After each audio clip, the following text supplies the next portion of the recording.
President of the Republic, the Deputy President Designate, the Deputy Chief Justice, ladies and gentlemen, I greet you all. Section 95 of the Constitution reads, before the Deputy President, Ministers, and any Deputy Ministers begin to perform their functions, they must swear or affirm faithfulness to the Republic and obedience to the Constitution in accordance with Schedule 2. Forgive me for departing from known procedure,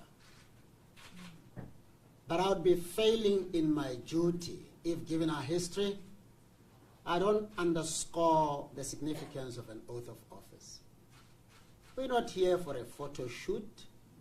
We're not here for a photo opportunity.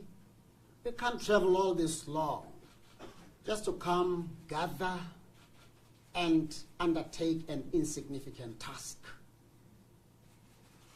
Everybody who is going to be called upon to take an oath or an affirmation is required to do so as allegiance to the Republic and obedience to the Constitution. So if you like, you've come to enter into a formal contract with the people of South Africa. This oath of office or affirmation is going to judge you before the public even dares to do so.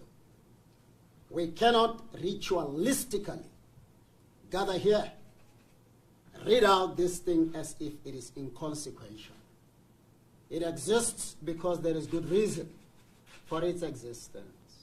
Otherwise, it wouldn't have found its space or its way into our most important document as a republic, which is the Constitution. The assumption is only people who have a measure of credibility and integrity and some character to write home about are going to be presented here before the nation as those who are going to serve them as dictated by the Constitution. So may we all be warned that, speaking for myself, I'm not here because I have nothing to do. I could easily have designated this to the Judge President of the High Court here or another judge. I came here because our history since 1994 renders it absolutely necessary that we conscientize ourselves as Deputy President, Ministers, and Deputy Ministers about the profundity of the responsibility we are about to assume. It's not about assuming power so that you can look important.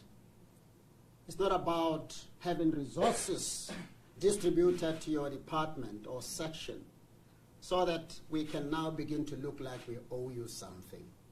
It is to become a servant to the people of South Africa, and may the oath or the affirmation judge most brutally any of us who is here for a show, or any of us who will betray the constitutional aspirations of the people of South Africa after having an oath or affirmation administered to him or her.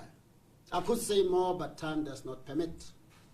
I'm just saying, maybe in the same way as they often do at a wedding ceremony. If after reflection you consider yourself disqualified, I'm sure the president won't mind if you pull out.